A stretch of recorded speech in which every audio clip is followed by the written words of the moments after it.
and welcome. This is Steve Gillmor, and this is take two of the Gillmor Gang for this week. We had an aborted effort last week, and I just want to say before I get started that any of you folks in the chat room who were upset with our decision yesterday, I just want to explain something. This is a live recording session. What we're doing is recording the Gillmor Gang, and we're greatly appreciative of anybody who wants to sit in on this.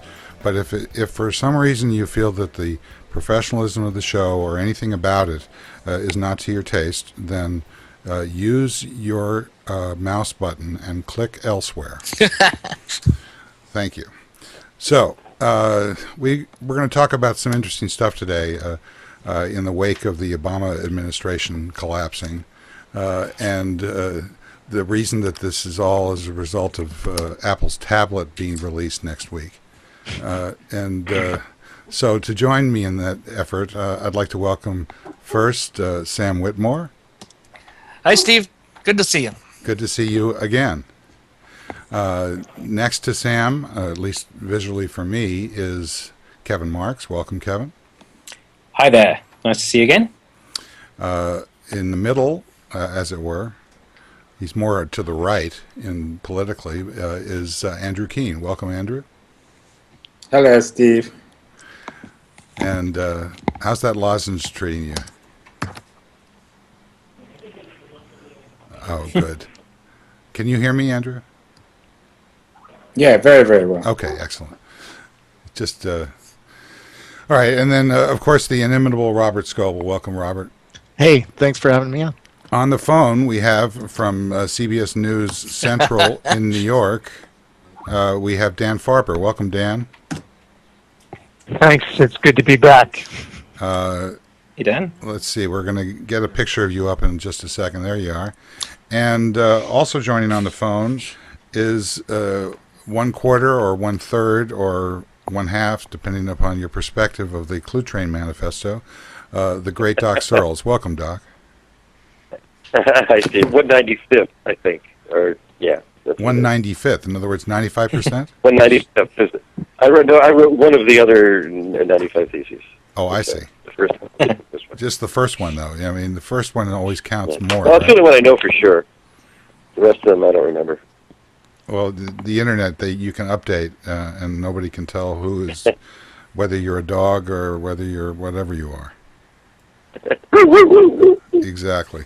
So we're about to have a major announcement next week from Apple, and I think that this is actually, as Robert Scoble shows us, what caused this announcement to be made. I think that I agree with Robert that it is the impact of the Kindle that has brought Apple into the fight. Perhaps more quickly than they would want to, and actually, I think that what also brought them into the fight was the Nexus One's release several weeks ago. So, Sam Whitmore, give us an overview of what you think about the technology disruption and how that's playing out in the media.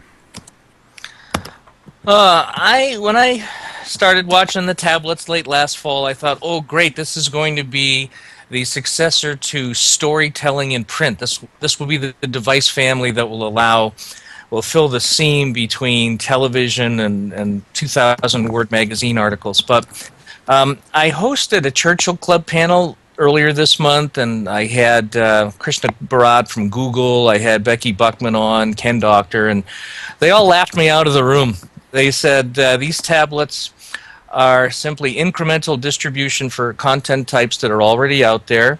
They will not sell very well in the first 12 months, primarily for battery life and cost purposes.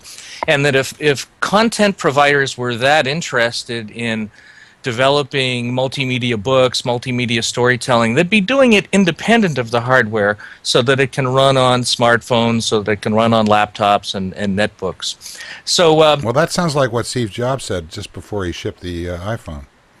Well, that's right, and time could change that. But I just wanted to express my disappointment that these tablets are not going to quantumly enrich us with rich content.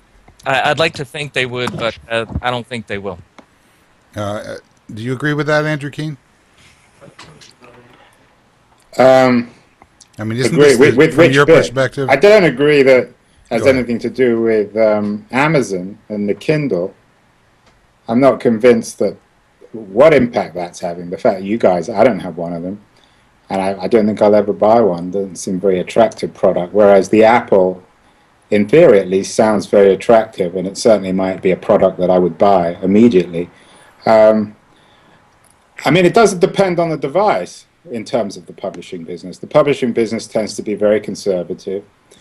And unless publishers embrace the medium, it doesn't matter how good the product is. So I'm not sure whether there's necessarily a connection between the appearance of this exciting product next week, or potentially exciting product, and the emergence of interactive books. My guess, though, is there are enough free-thinking, progressive people now in the publishing business or on the fringes of the publishing business to at least use this this product in a creative way. So I'm very excited. I usually, as you know, I usually don't get very excited by technology, and I'm not some sort of fan club person of Apple, but I am very, very intrigued by what they come out with next week. Sam, do you sense any kind of disagreement with what you said, even though he said he did?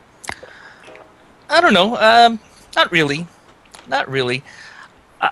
To me, you know who we really ought to be, and I don't always, I always tend to help you moderate, Steve, but Robert Scoble spent all that time at PodTech, and he was trying to pioneer storytelling content on the web, and I think his opinion is really the next one we ought to hear about. Forget the hardware, just what is the potential for new kinds of content and new kinds of accomplishment in content with these new devices. Well, I look at the National Geographic, which is up on the screen behind me, right? And I have all of the issues of the National Geographic on a hard drive that they sent me. And it's pretty nice, but it's a pretty staid reading experience, right? It's flat. I mean, if you get to some of these pages, there's really beautiful maps and beautiful imagery, great photography, but it's and there's advertising. But it's not interactive. I mean, imagine you had this page, but then you touch this map, and the map comes alive in some way. That videos pop off of the map, or the map turns into a 3D thing that you could turn and study different things about this map, or you could, as you mouse over it, you would see different things popping off. Or I was at a company that makes the Lego kiosk. If you go into a Lego store now, you go up to the kiosk with a Lego box, a physical box, and you show it to the camera, and then a 3D model of the Lego that's inside that box pops off the box as you turn it, and it stays on top of the box. And they showed me a book that looked like this, right? But you aim it, you show it to the camera, and then a UFO comes off the page and starts firing at the book, and there's a little fight that happens above the book as you're holding it. It's really, really cool stuff, and it's stuff that you can do today technology-wise. It's just we haven't seen somebody paint the picture for us yet and give us a device that really puts that kind of media all together. All right, well, I want to bring in Dan Farber about this, and I want to preface that by saying that I don't think that has anything to do with what this disruption's about. I think this is a move toward satisfying the gulf that's widened between broadcast media and what I call micro-community media. The ability of small targeted groups of people to be able to have an interactive experience over social media, to be able to get real value out of the emerging media. So, Dan Farber, could you comment on what Robert and Sam and Andrew have said? Well, my reading at this point is it's less about new content experiences, because I think we're just at the beginning of that, because it costs time and money to develop those. Just like Robert was saying about the National Geographic, they really didn't have time to go back and make all that magazine interactive in the way we would expect for the web. I think this is much more about razors and razor blades that Amazon and a few others started selling these razors, and turns out there might be really good business selling the blades. And Steve Jobs has been biding his time, and he's probably got a product that he can be proud of, and he's ready to roll it out and make trouble for Amazon and the others. Doc Searls, you got any thoughts? Yeah, I agree totally with Dan. I think that what Apple's going to do is, at the same time, they're going to fix several businesses at the same time that are kind of log-jammed and moving slowly. One is the netbook business and the tablet business, which has not produced anything that anybody loves in quantity that a lot of people love. There's a real logjam in publishing and in where television is going to go. I mean, television is off the air. It's been on cable. Cable is stuck because they want you all to buy their own siloed set-top boxes. Apple's going to eat that business. They're going to put it all on a little thing you can hold. And I agree about the razors and the razor blades. The thing is, it's going to be an expensive razor. That's the difference. It's not going to be a cheap razor. It'll be an expensive razor. Kevin Marks. I think the interesting place that Apple hasn't explored deeply is very high definition devices. The only one they really made was the original Nano. And if you look at the screens on the more recent Google phones and what having that many pixels in that smaller space gives you, you start seeing possibilities there. And I think that may be the place that they're going to go here. So we may end up with something that's smaller than we're expecting, but still has an HD screen on it, because you're assuming to be holding it here rather than here. And that will mean that it can fit that nice sweet spot in between the phone-like device and the laptop-like device, because it's smaller, it's more book shaped, but it has a very high density display, so you can actually 250, 300 DPI display, so that you can read a book or a magazine with perfect quality or watch HD video on it. That's the space that they haven't explored up to now, and that's the space that I think is missing.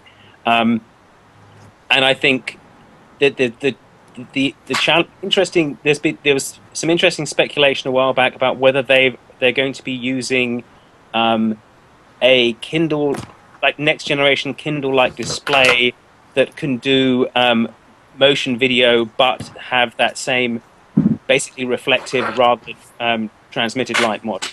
That may be the ace in the hole. But the interesting thing for me is that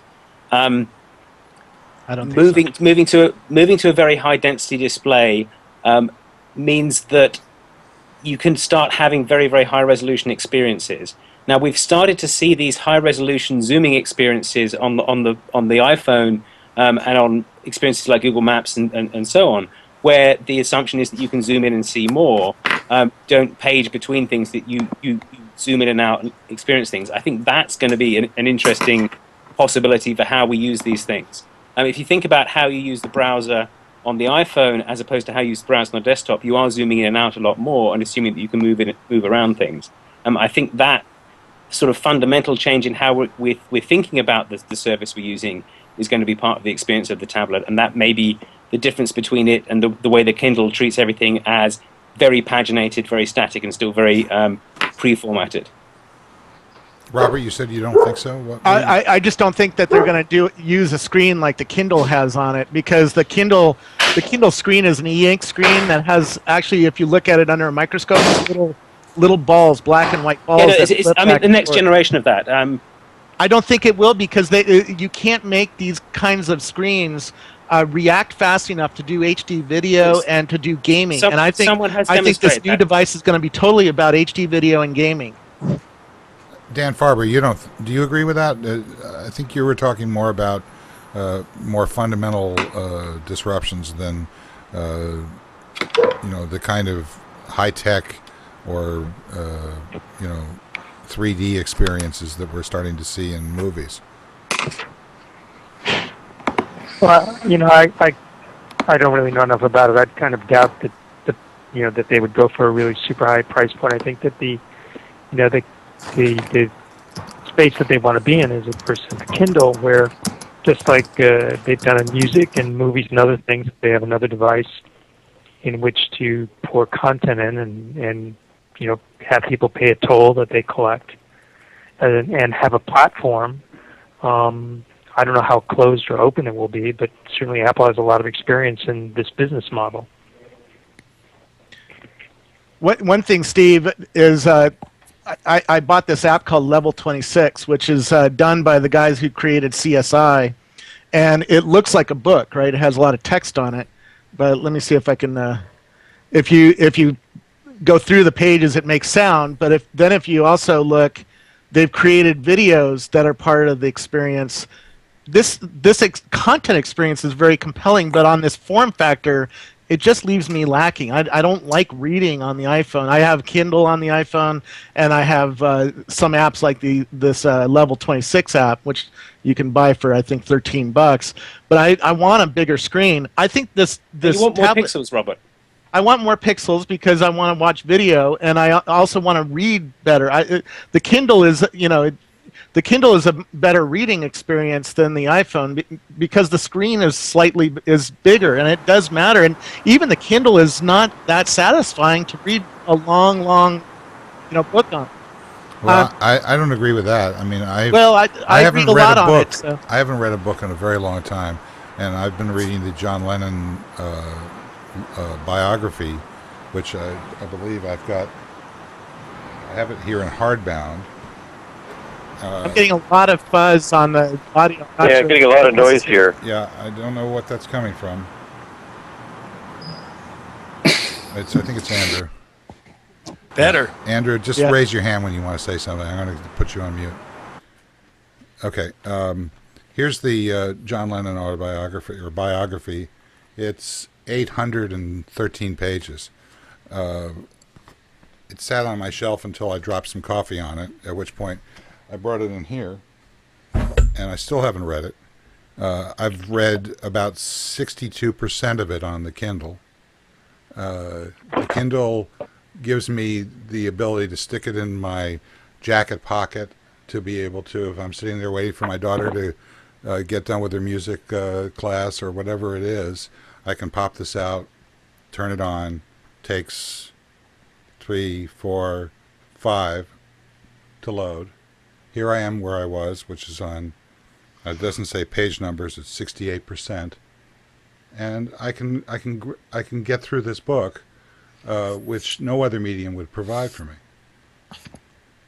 I think this is a substantial, I mean, put it this way, the publishers, the book companies, are going crazy trying to stop this from penetrating to the point that iTunes did with the record business, at which point the price pressure to keep things under $9.99 or at $9.99 is going to be so intense that they're going to have to go to these other experiences. And that's what Apple is doing. Yeah. Most likely, we'll find out next week that they're offering a premium value where the publisher can control what the price is. Steve, I think there's 3 use cases that Steve Jobs is going to talk about. One is the classroom and digital textbooks. One is the back seat of the car, where my son already plays with iPhone and watches DVD movies on a screen in the car, but having a bigger screen would allow a new kind of experience there. And one is the couch.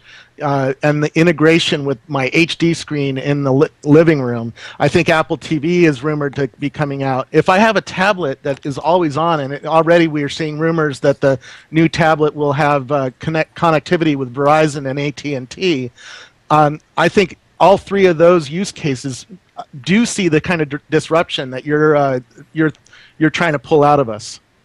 I'm glad someone mentioned Apple TV. That's totally part of the plan.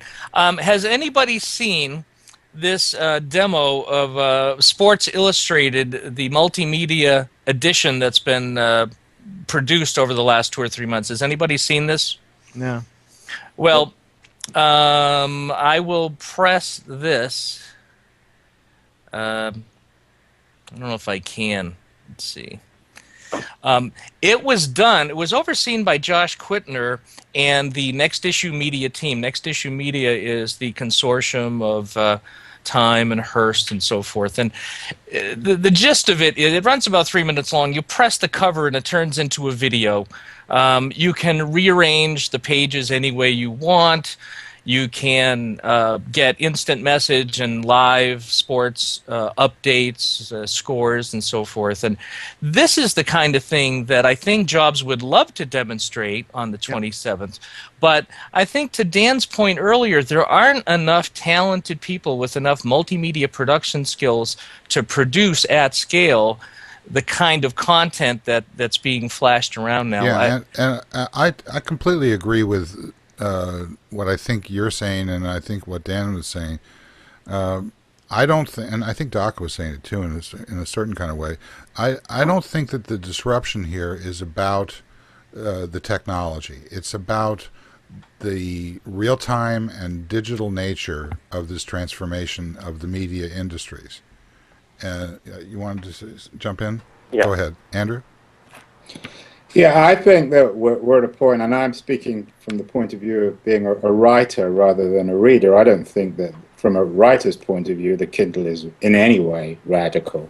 Doesn't change anything. The fact that you can put a little thing in your pocket rather than a book is neither here nor there. No, I don't think it's radical, but I as think a writer, well, I'm just talking about as a writer. Though, I think we're at a. Let me finish. I think we're at a point where there's enough information now on the internet, interesting information, where writers will be able to put texts together, if you like, a hypertext book that will tie together so much interesting information, whether it's textual or audio or video on the internet. And as a writer, I could imagine using this new device as a kind of platform to put together a next generation book. I don't think you need any new technology. You just need links. So I think we're ready now for a major leap forward. I think there's enough good stuff on the internet. I think you're right about that, but I think you're underestimating the power of the Kindle platform to have brought Apple into the game. I think that the combination of the Kindle and Nexus One has created both an opportunity and a requirement for Apple to be able to step up their game. They invented the mobile phone space, the so-called super phone or smartphone space. But at this point, they're being in a reactive mode. What are they going to do to be able to continue driving the innovation that they triggered, 2.5, 3 years ago? I think you're wrong. Where's your evidence for that? If the Kindle had been so successful, why haven't Amazon even announced sales numbers? If the book publishers are going to 3 months. No, answer my question. I am answering your question. The book publishers have gone to 3-month embargoes of selected titles as an attempt to drive up the price beyond the $9.99 proposition.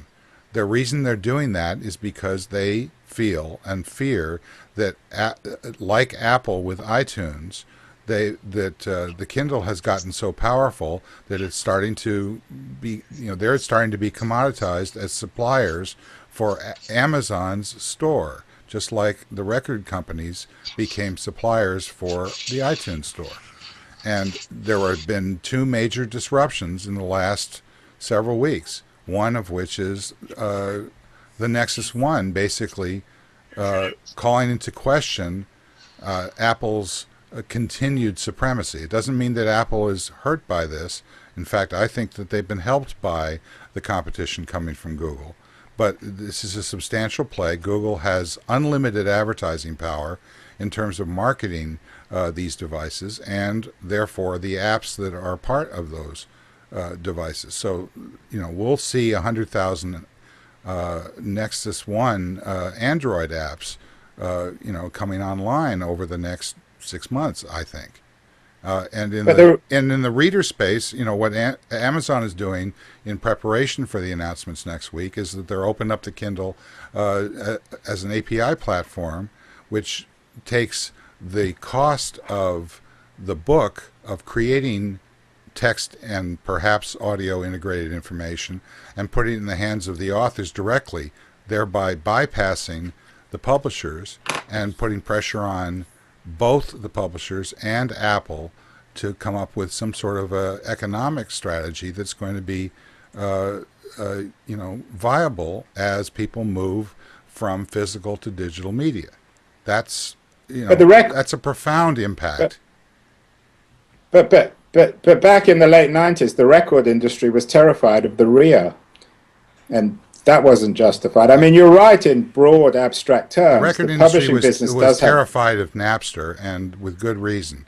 And Steve Jobs basically came in with an economic model, which was to sell, as Dan Farber puts it, by selling the blades for $1 in order to sell the razor, which is where he's making all his money, and he's moved that over to the phone. Look, I think we're in agreement that we're at a profoundly transformative moment in the history of publishing. The question is, what we're debating is whether it came with the Kindle or with this new device next week. I don't see the Kindle as being very important. I think it'll ultimately just be a footnote. Well, it was important compared to the absence of anything before it. It did give people an idea of what was possible. The battery life is much better than any laptop or netbook. It's super light. For a monochromatic display, it's very crisp. But it didn't have a store until last week, and there were a lot of things to be desired about it. So I think Amazon deserves a little bit more credit because it did raise the game. But the Apple tablet is going to have the richer content faster. Yeah. And the distribution. Yeah, and Steve, one thing that's changed in the last 5 years has been the development of these HD cameras. I mean, the flip cam now is $200. This is a high-end Canon 5D Mark II, which does 1080p video.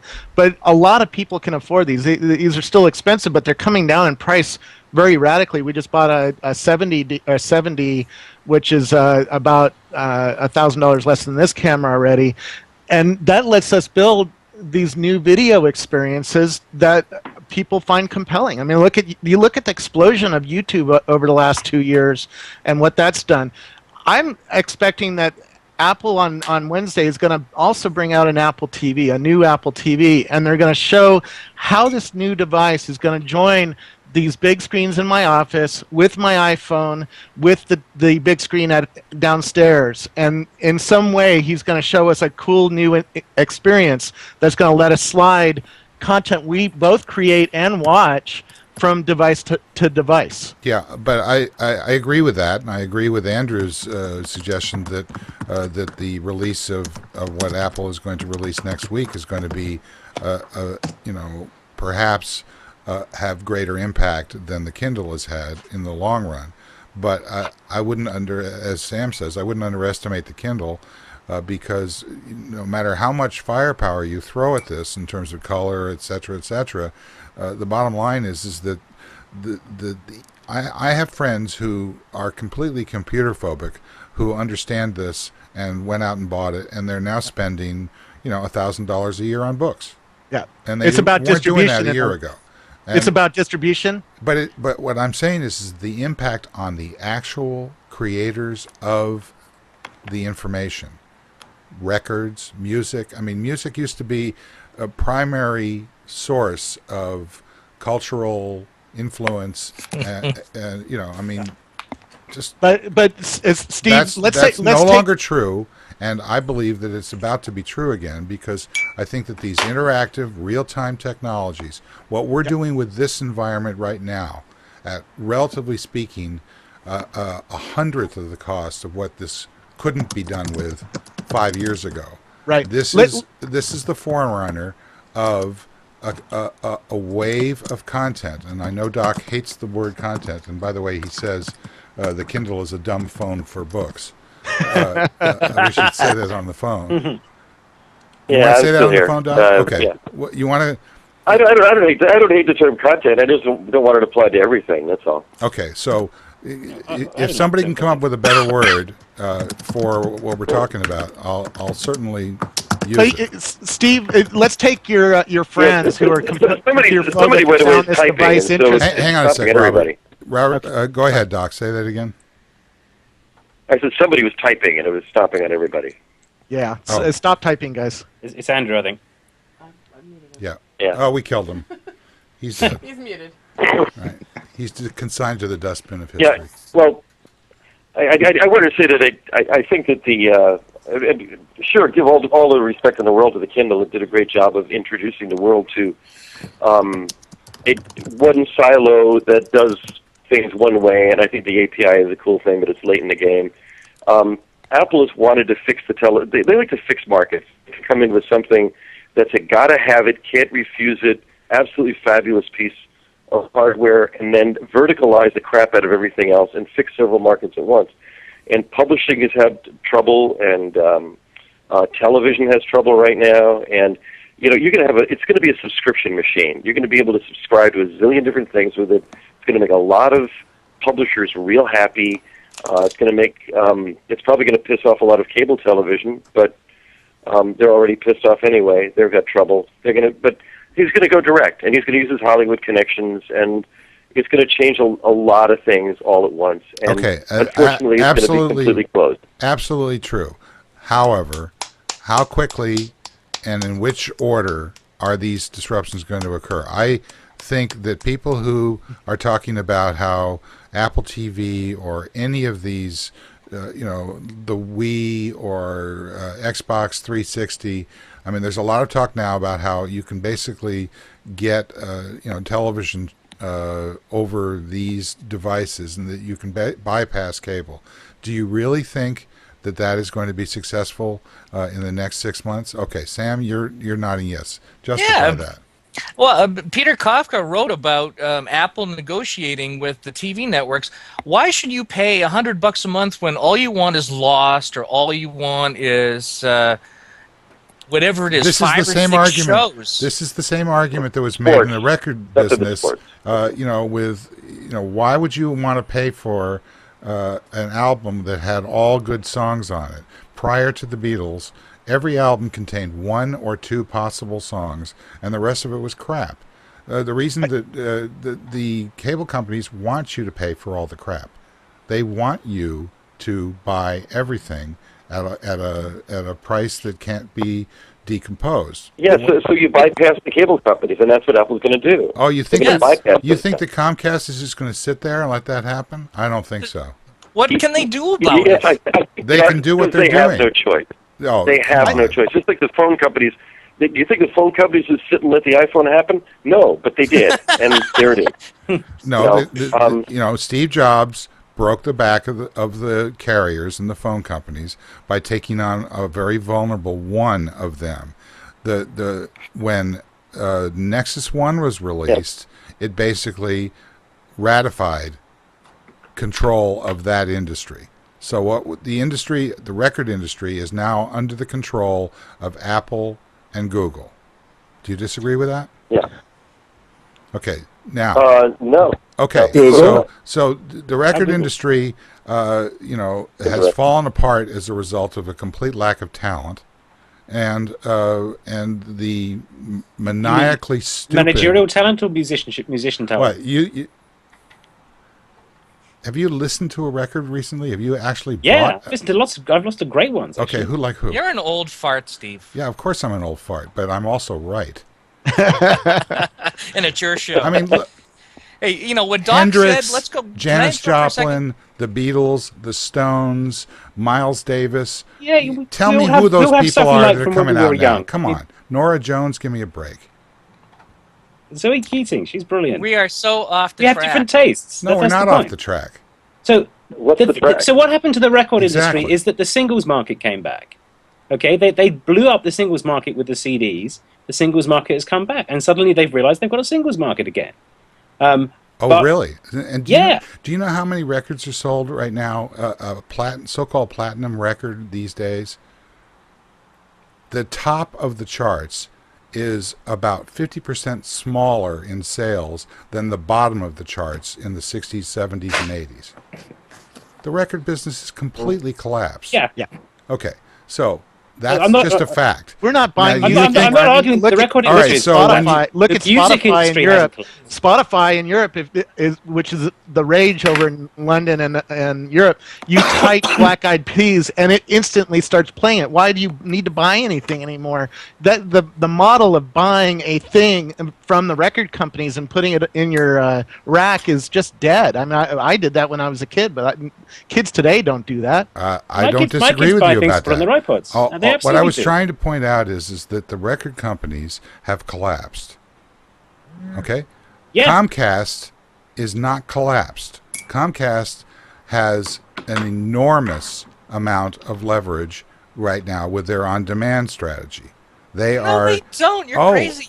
They just bought NBC. Why did they spend ridiculous amount of money for dinosaur technology? Because it's only slightly more modern than their own dinosaur technology, which is broadband piping.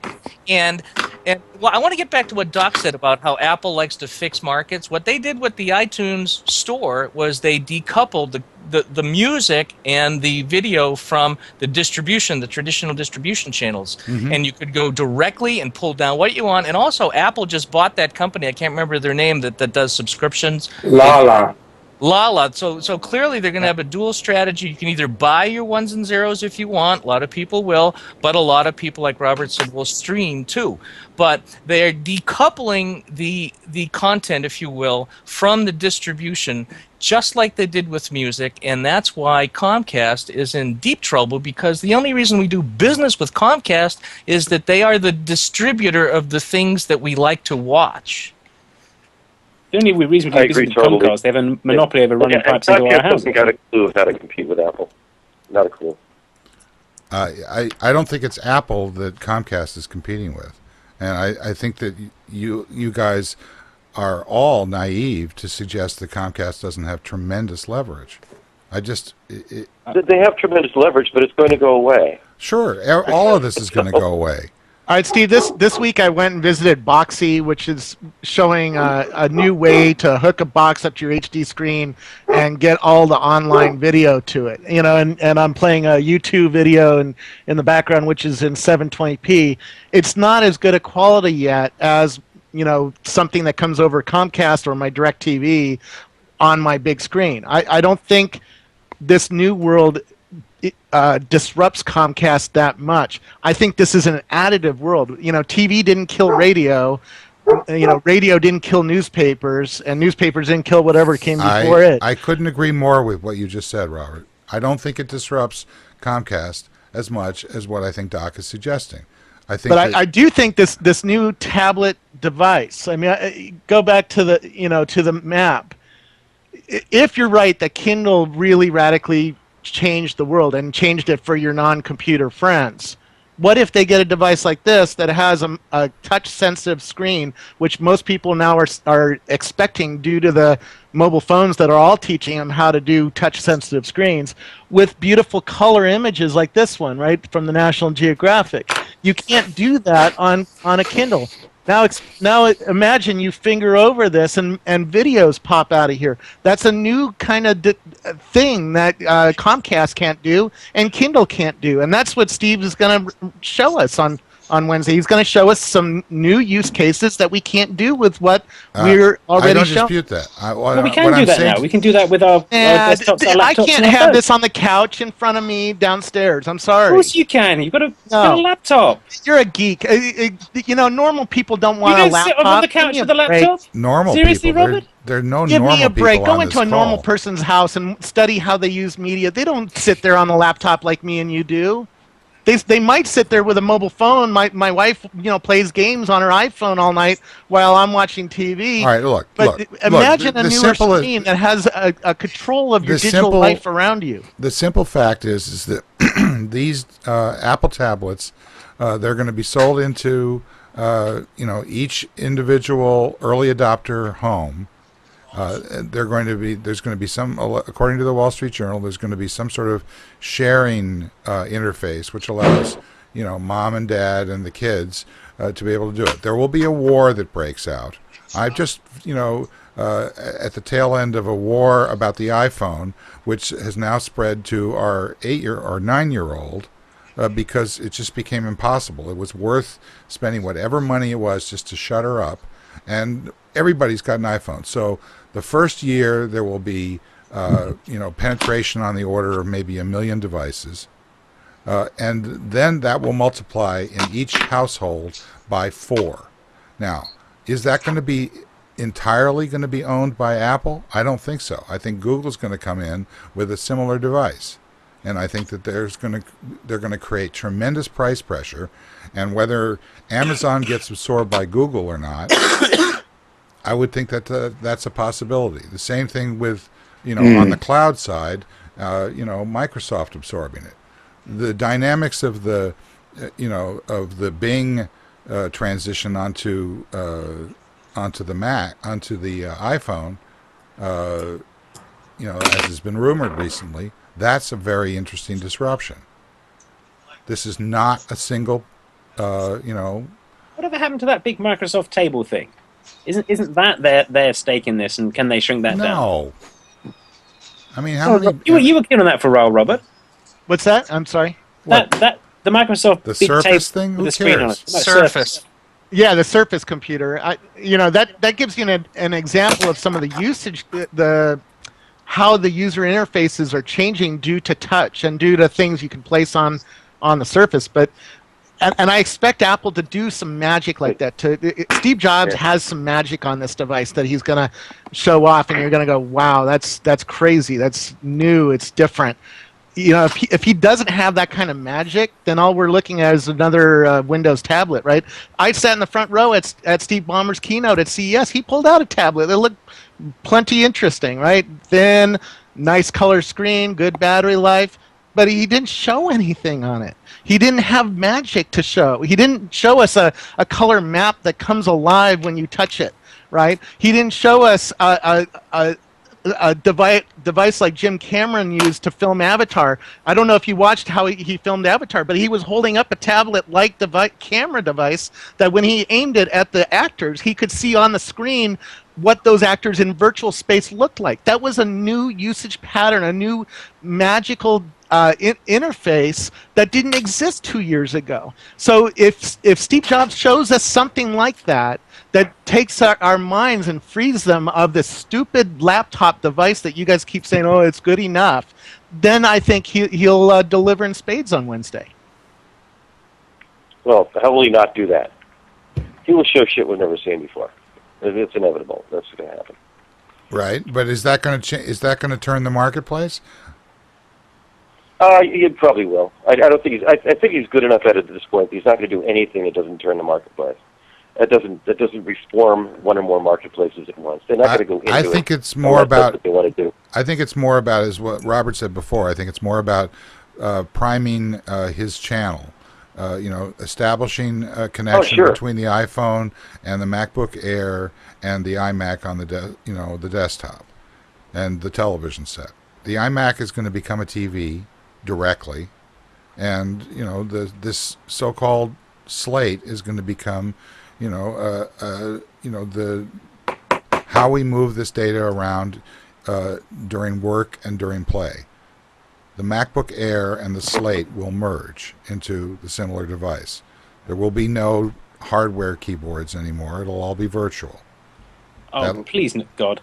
What I do you hope mean? that If it feels like it, you better not step in it. I mean, what's the difference? Sorry, Kevin. Kevin, you need to have a 15-year-old or a 16-year-old at home to see just how He's got far. several. I've got two. I know, but I'm studying how these 16-year-olds work together. They all have iPod Touches. My son says there's very few people at school who don't have an iPhone or an iPod Touch. The usage model of typing on the screen has changed for this generation. If this device comes out with an even better haptic keyboard that is even better, it's over. So let me give you a counter. Apple has that really nice aluminum Bluetooth keyboard. You know the one I mean, right? You mean this one? Yep. But what's missing is the trackpad. You can't actually touch the thing to pan anything, right? You mean this thing? Yeah, so you have to do it with that. Okay, that's broken. What you want is that keyboard with the little trackpad on the bottom that my laptop has, I'm What, betting what they if will do these that. get merged and put into the glass on your Here's tablet? the Apple trackpad right here. What if those get merged and put into a keyboard that can then work with the flat screen or not, can work with the TV or not, can work with Go the ahead. You're on, Mac or not, Andrew. so that the thing can be on your lap. So that you can have that control, but the screen, whichever screens. We haven't That seen could what work. kind of peripherals we're going to get for this tablet PC. I'm at, when Boxy showed me their Boxy Box this week, they showed me a new remote control that works both with your computer or their Boxy Box, and that remote is selling hotter than the Boxy Box, right? Okay, because Andrew, go geeks ahead. like me and you know how to set up a Mac with Boxy software on it, and we just want the little tiny remote that lets us interact with it with our TV screen. Okay, Andrew, go ahead. So I don't know if you guys saw the Times piece this morning about the music business, which suggested still that 95% of online music is illegally downloaded, and the state of the music business, which one can interpret obviously in lots of different ways. Duh. But my question is, we're obsessing and fetishizing, as always, the technology and the interfaces. But if this product is any good, what is the impact it's going to have on the creative community? It depends what tools are provided, and also it depends on standards. Like what we learned with the PDF, that was many years in the making, but now there's no way you would produce facsimile static content without writing it to a PDF. It's going to take a long time. Sure, there is. You use HTML. PDF is the legacy thing for making pretending you're printing it. Yeah. Whereas HTML is the way of laying out something that can do all these things that Andrew and you were asking for. Right. This is the Silverlight versus HTML5 argument. And you're both right. The right. iPhone shows us where the developer platform is. Nobody argues about creating great video games on the iPhone. So why do we need to go through those developer arguments again? You're going to see the same kinds of apps on the Slate that were developed for the iPhone. The Slate's going to have a browser on it, obviously. Is it going to run Flash? No. Okay, So and that's where most of the Jobs gonna get multimedia away? editorial goes. It's developed in Flash. So Yeah, my MacBook I don't Air runs, agree with that anymore. The Hang on, iPhone has radically changed that position. Hang on. My MacBook Air runs Flash just fine, thank you. Yeah, that's what I'm saying. Okay. I'm saying it's coming from the iPhone world, not from the Mac world. Oh, so you're saying I'm saying the new device you're will saying be the from the MacBook iPhone Air fork is with the coming from the iPhone world, from the desktop, not from the So phone. the new thing will be from the iPhone fork of the OS, not from the Mac OS fork of the OS. And you think that they're going to get away with embargoing rich media while we wait for HTML5? You think that's going to work on There's no waiting. You keep saying this, and there's no waiting there. Please. Look at your iPhone. Look at the iPhone and the kinds of rich apps that are available on there, and nobody cares that there's not Flash on the iPhone right now. I'm not talking about I'll take Flash. back, by the way, I assume that this is going to be a Mac OS I do care. X fork, but that it will run iPhone apps. I think in the iPhone app window or whatever comes along that's going to run these apps from the iPhone store, I think their Flash is not going to be supported. Flash is never going to ship on the iPhone. I think, but we could see, that there's a full OS Robert, underneath. you already made the point that it doesn't matter whether Flash ships on the iPhone. I'm not asking that. I'm saying that on the Slate, if he embargoes Flash on the Slate, he's essentially ceding the point that this is not going to be a replacement for the rest of the line. There's at some point there's going to be Flashes. I mean, is Flash going to be available on Chrome inside the Chrome browser? Yes. So on the 95% of netbooks, are they going to run Flash? Yes. So is that the disruption that Jobs is looking for with the Slate? I don't think so. But keep in mind how Apple's treated us in the past, right? When they switched from OS 9 to OS 10, they put OS 9 in a sandbox, and you could run Quark Express in that sandbox, but you couldn't run Quark Express in the full glorious OS 10, right? You had to wait for them to upgrade that software for OS 10. I think they're going to have some sort of new interface that's going to have OS 10 underneath So you can run Flash if you want to in some sort of browser window or sandbox or in old style apps. But I wouldn't be surprised if they treated it like how they switched over to OS 10, that there's a new interface that's going to have a very centric iPhone centric look on the world, and that's where they Andrew, won't run just Flash. jump in when you don't have to raise your hand. Just jump in. Oh, I thought you'd cut me off. No, I think I really like what Sam was saying. So, Sam, my question to you is, for a writer who doesn't want to work through publishers, who wants to distribute their stuff immediately and directly, what needs to be on this device or this new platform? What will you be looking for next week? Well, writing is low bandwidth and simple. So what I'm talking about is, let's say, this mixed. Well, I mean multimedia. Multimedia writing. I'm saying writing that incorporates other media as well, that changes the nature of the medium.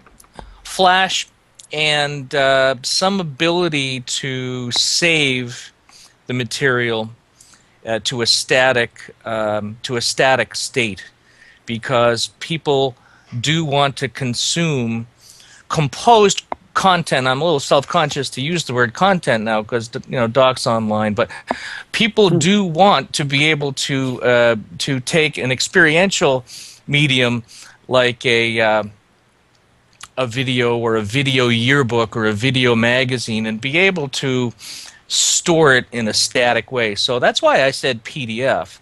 I think those are the things that are required. I want to mention that Google, is going to be the antidote to Apple tying everything up within the famous walled garden, because they're on the same track as what Jobs is on. Jobs is ahead, of course, but Krishna Bharat at that Churchill Club panel made a very big point of saying that all of this stuff can be done in a standards-based way. You got to remember, CNN, Newsweek, all of these, the company Dan works for, CBS, these people don't want to tie up all of their art resources, video production resources, creativity to narrowcast it to one platform. They don't. They want to be able to reach multiple platforms. Mm-hmm. Just like you don't have 40 newsreaders for 40 magazines. That will never happen.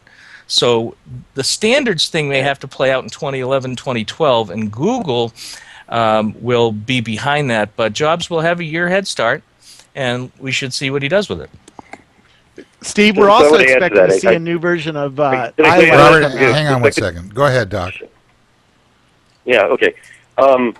Here's the thing. Apple's strategy is entirely vertical, okay? They want to verticalize everything, and Google's strategy is entirely horizontal. They want to horizontalize everything by making it standards-based. Both of them approached the cell phone business from completely different angles, and both of them are succeeding in blowing it up in different ways. Apple's doing it the vertical way by, making it as easy as possible for developers and so forth, but there's only one form of hardware. That makes it very easy for developers on the one hand. On the other hand, it locks up the market after a certain point. And so the problem that Sam talked about is exactly right, and that's what's going to happen with this market as well. Lots of content developers, I'm going to say it, and distributors and publishers and the rest of it are not going to want to shoot for just one platform. But early on, they won't mind that because they like having just one target. That's why there's so many Apple iPhone apps, and, compared to RIM apps. RIM has 19 different hardware targets and different SDKs and the rest of it. Apple's got one. But Google is going the other way, and I think it's very likely that Google will be the follower here and try to commoditize what Apple's doing. They'll probably succeed to some degree.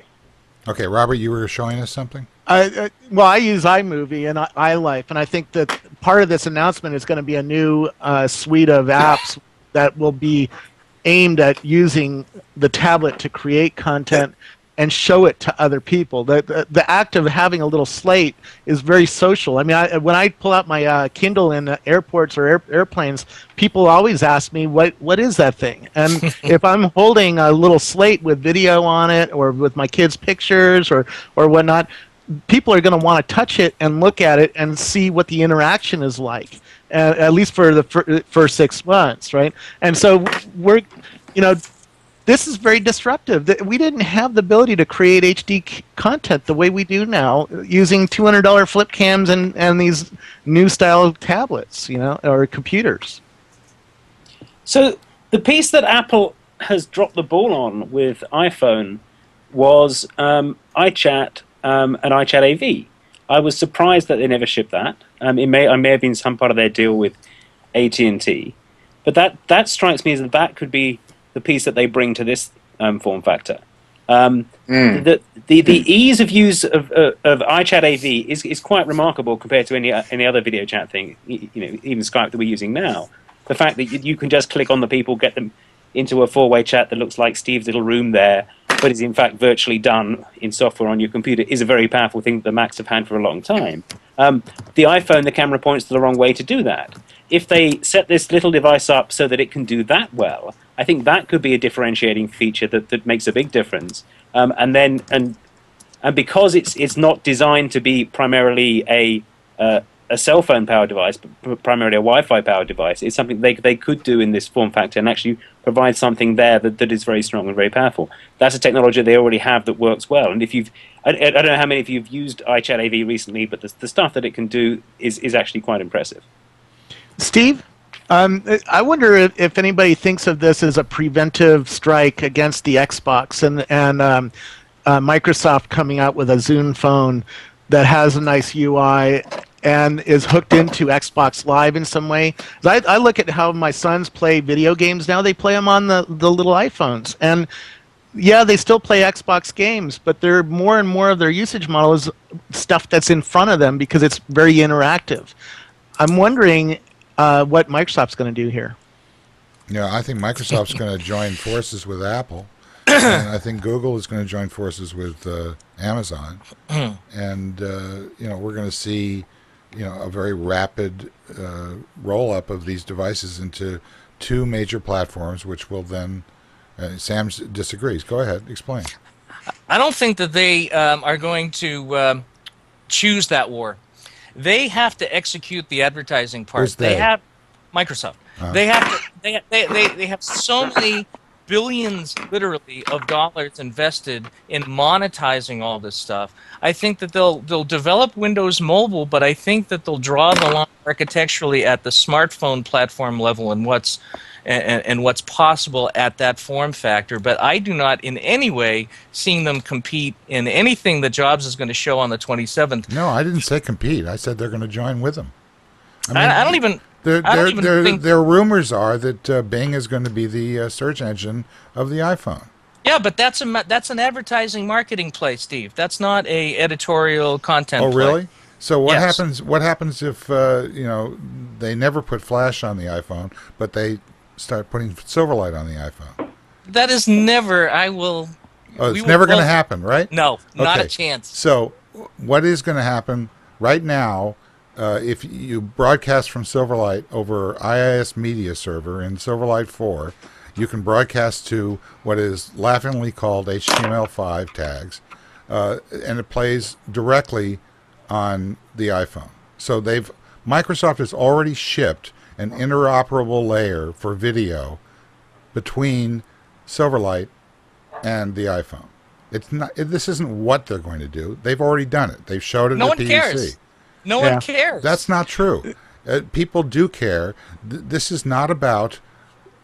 I don't know who said this. This is not about the hardware. This is about the real-time disruption and what is being produced, as Andrew Keene says, what is being produced on this new platform. That is the disruption. Take a look at what's happened. Hang on a second, Robert. Look what happened with the Jay Leno strategy. NBC has basically just said, we're screwed. What we're going to do is we're going to go back to the idiot that maintains an unmonetizable lead in late night, and we're going to fire this guy who has people demonstrating for him in 10 major cities around the country. You don't think that that's going to cause a shift in terms of the way that people absorb media? What does that have to do with Silverlight? Conan is going to go to a real-time audience that's based on a YouTube or a streaming YouTube type of delivery system. He's going to go direct to these people, these kids who are consuming their media. They don't watch television at a scheduled hour. They're not allowed to be up that late. So they sit on their beds with their laptop. I've got 2 of them doing this now at 3 in the morning, communicating over real time with everybody. Yeah. They're absorbing all this media on their time schedule on demand. That is a huge audience that has discretionary income and buying power that is going to tip over. It's already tipped over NBC. Who's going to come in and grab that marketplace? It's not just about that, Steve. What is the record business going to evolve into almost immediately once the Apple tablet ships? We're going to see living liner notes. We're going to see real-time enabled releases of, recording sessions, et cetera, et cetera. Yeah. I'm doing one of these projects. I know for a fact that this is about to happen. I am told me the same thing. I mean, how much did they have to pay?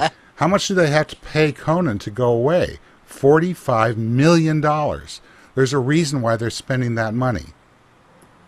Now, whether we think that Apple is going to be the one, or Google's going to be the one, or Microsoft's going to be the one, as I do, I think that they're all going to be winners in this. They're all going to have a converged platform that is going to allow this type of content to exist. But this is turning over the media industries.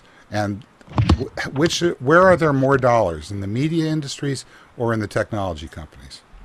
I don't know the answer, but I think it's a good question. Matt in the chat room said, do people care about liner notes? Does anybody have a close connection to their music at all? I think Tap Tap Revenge points out that, yes, we do. Absolutely. People are buying music inside this game to customize this experience with their own music. And that is very powerful and something that Apple just shipped in the last 6 months, the ability to sell in-game or in-app music and experiences and videos and other things that are going to augment virtual goods that are going to augment your experience.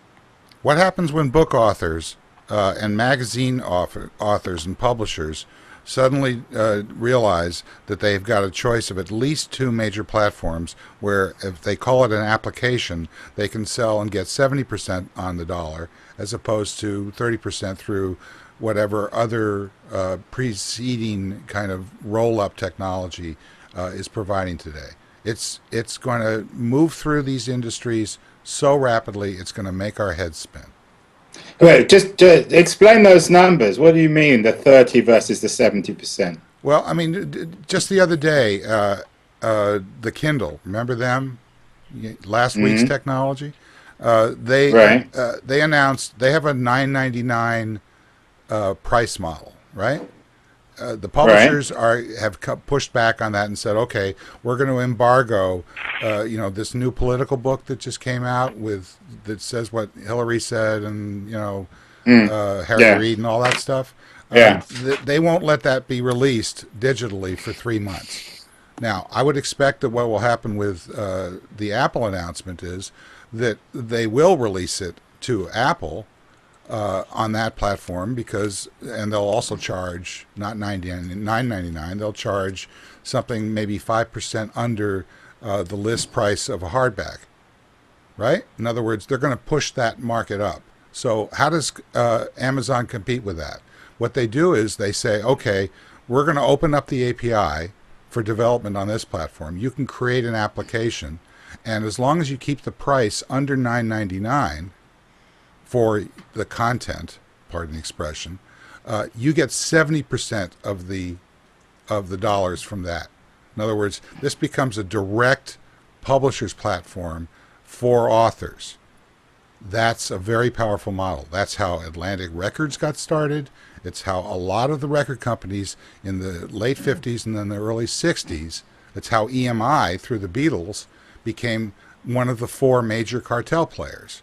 Is because they were taken over from within by producers, namely the Beatles, who wrote and controlled all means of production, including the artwork and everything else about those products. And they simply, embargoed the singles, like, Sergeant, what was it? Strawberry Fields and Penny Lane, which were the first sessions recorded for Sergeant Pepper. They were kept off the album and released as singles, and then there were no singles released on Sergeant Pepper. So they basically took over the LP and created an industry which we've now, 30 years later, it's starting to devolve because of the online real-time market. Yeah, Steve, if you This want is to see gonna come what back. if you want to see a real innovator in music, go look at Will.i.am or Black Eyed Peas.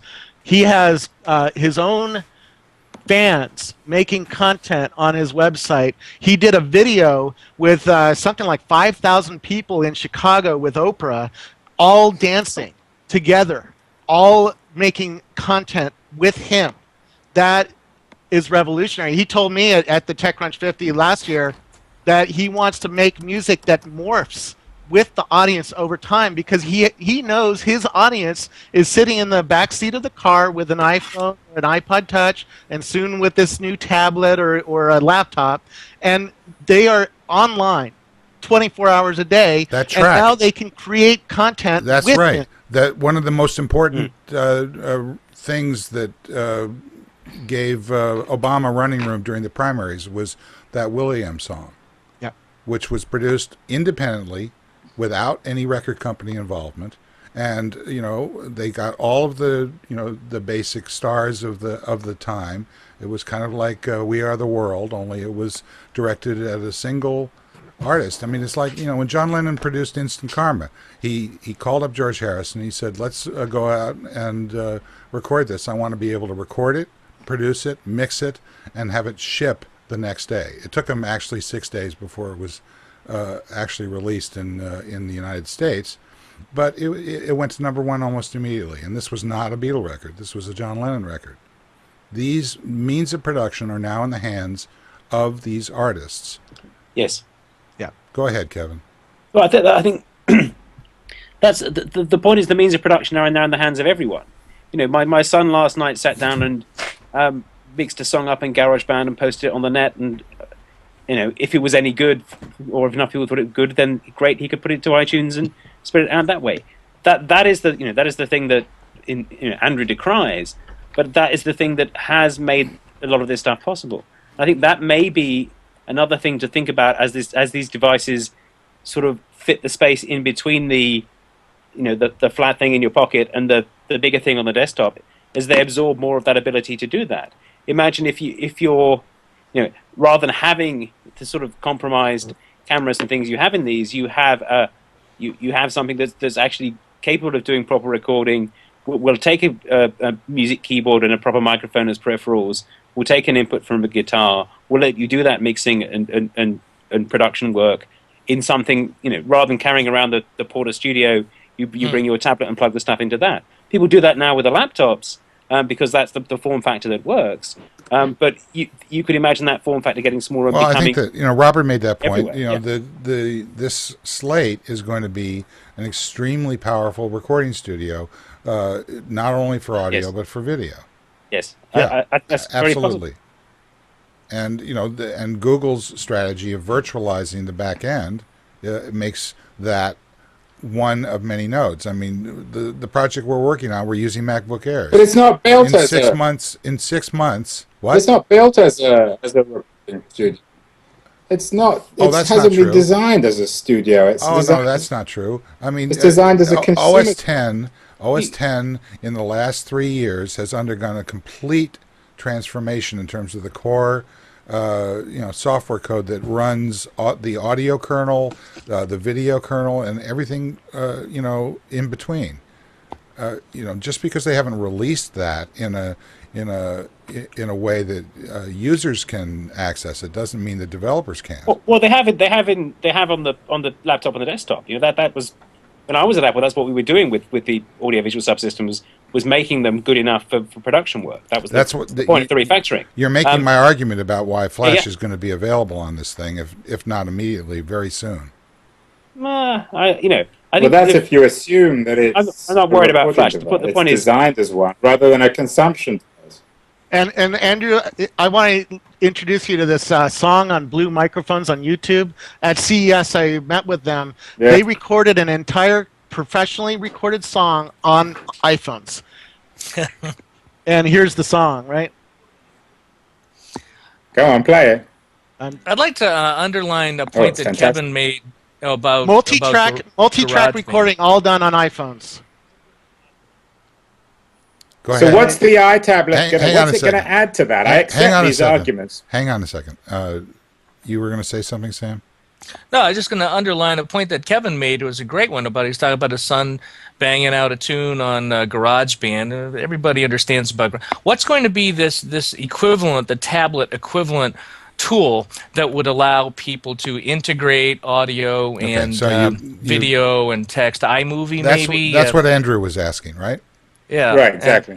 And what is it? So we haven't talked about whether that would be introduced on the 27th. Well, whether it's introduced in some sort of specific touch-enabled interface on the 27th, he's got 3 months minimum and 6 months probably to release this thing. So he's got plenty of time to be able to do everything that we're talking about. But the thing that I learned today on this call is that, you know what I do, Steve? I'm totally professional media down.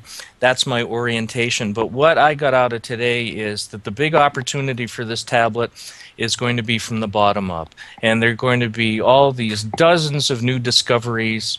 Some talented people all over the world are going to be not just performing, but producing and integrating all this stuff. And I think that's going to be the core value proposition of this thing in a couple of years. It's going to be the pathway to pro-am content. I wouldn't oversell the bottom-up part, because typically these kinds of professionally oriented tools, even though they're made available at a certain level, for bundled with the operating system. What I think the impact of this is that the so-called professional artists, the people who write books, the people that perform music, the people that we know of as commercial recording artists, are going to have an equally powerful platform on which to bootstrap. That think that's where we're going to see this. The way that these people, I talk a lot about the Beatles, but the Beatles were emulating the Americans. They were trying to top Brian Wilson. They were trying to top, the black artists, Little Richard, etc., etc. They came out of a place of wanting to emulate and then move beyond artists that they revered. The artists of today are in a bit of a backwater as a result of the problems of being able to gain control of something other than a middle of the road kind of Jay Leno kind of. The best thing that somebody said to me today, I don't know what it was, is the best thing about what is going on here is that Jay Leno doesn't want to do this. That means it's going to happen. But I think all these artists that have been sitting around trying to figure out how to be able to re-engage and be meaningful, reach audiences, and be able to produce material that's going to resonate with people, they are going to next Wednesday, and since the Nexus 1 announcement, and since the release of the Kindle, and the momentum that they've achieved in changing the economics of how you release this kind of product, that's going to trigger something that all of our children are going to want to emulate and be part of. Anyone with a cause? Which art is Steve going to have on stage? What? This is Doc. I was just wondering which star Steve Jobs is going to have on stage with him. Like he had John Mayer to help introduce the GarageBand. Who do you have? Yeah, good question. Interesting. I think that Doc made a good point about the horizontal versus vertical. And I think that you're going to see more and more of a conflict between the horizontal and the vertical. Yep. In the sense that on the one hand, the Google model, the horizontal model, is one which I think you guys all like, of the bottom up, of more of a democratization of culture, whereas I think the Apple model is the reverse. And one of the reasons why Apple won over the music business and why now they're winning over the publishing business is because they do maintain more of a distinction between author and audience than the other people in this business. So I think the most interesting philosophical conflict in the next stage of all this stuff is the struggle between the horizontal and the vertical. It's not just Google versus Apple as two big companies or two big groups of sort of ecosystems, but it actually represents a fundamental ideological conflict between how to produce, distribute, and sell creative work. Doc, do you agree with that? I agree totally. Actually, I think there's, in the long run, you get and logic out of this, not or. But there's a lot that can, even a lot of my friends in the open source world, which I'm very plugged into, agree that you're not going to get a lot of certain kinds of innovation unless somebody verticalizes it first. And Apple is better than that than anybody. They're just amazing. Except in one area, Doc. An unusual case too. Except in one area. When I got my Google Nexus phone, I signed on with an email address, and all my apps showed up.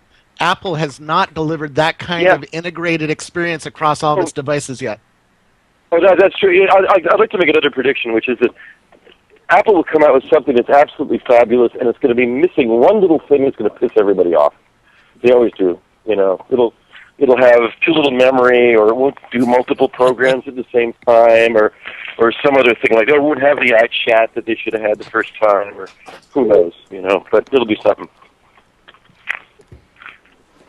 Well, I do know this. Anybody with a cause is going to be all over this. Everybody from the Mormons to the teabaggers to Al-Qaeda to the NFL to the PTA.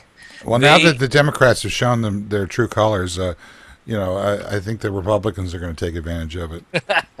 No doubt about it. No doubt about it. Actually, it's funny you mentioned that, Steve, because the Republican Party sent me a press release just today that said that they're better at using Facebook and Twitter than the Democrats, and they had a whole bunch of stats on that. Well, if Obama can persists and thinking that he can get away with just signing on with the Republicans, boy, has he got another surprise coming. They need to pass that thing through the House today, and they won't. Yeah, so it's dead. No, they won't. No, it's dead. He's in a world of hurt. Pre-existing conditions are gone. I've enjoyed it. So thanks, Doc. Appreciate it. See ya. Bye, Doc. Hey, bye-bye. All right, I'm gonna shut this one down. Yeah, thank you for the. I think that was produced in GarageBand, by the way. It just shows you what that's capable of. I know that our music was produced in GarageBand, and I'm proud of it. That's good stuff. This is Steve Gillmor. This has been the Gillmor Gang. I want to thank Rackspace for being our sponsor, without whom this would not be possible. I want to thank NewTek and their fabulous TriCaster for doing, in a combination of hardware and software, what Kevin is talking about being possible on the Mac, although not really. So we want to thank them without this not being possible. I want to thank Building 43, as Robert Scoble points out, for carrying this and to integrating the fabulous friend feed conversation. I want to ask quickly before I thank everybody else, could those of you in the chat room please indicate whether you are running Silverlight, and if so, which version, so that we can compile that data. And I want to thank Andrew Keene. Thank you. We have reached something near to the apocalypse when you and Doc Searls are in complete agreement about I couldn't believe that what I just heard. I want to thank he Kevin agreed Marks. with me. I didn't agree with him. I don't know about you, Steve, but I can't get to friend feed right now. So Yeah, they've been speeding up and slowing down today. It's probably because Dave Marin has left Facebook. Kevin Marks, thank you very much. Thank you. Dan Farber, I'm pretty sure he's probably dropped off, but I want to thank him for joining us, and Doc Searls as well. This is Steve Gillmor. I want to thank everybody who showed up. And I said thanks to Sam, didn't I? You did first. Yeah, that's what I thought. Enough from the peanut gallery. This is Steve Gillmor. This has been the Gillmor Gang. I want to thank everybody who showed up, and especially those who didn't. We'll see you again next time. Bye-bye.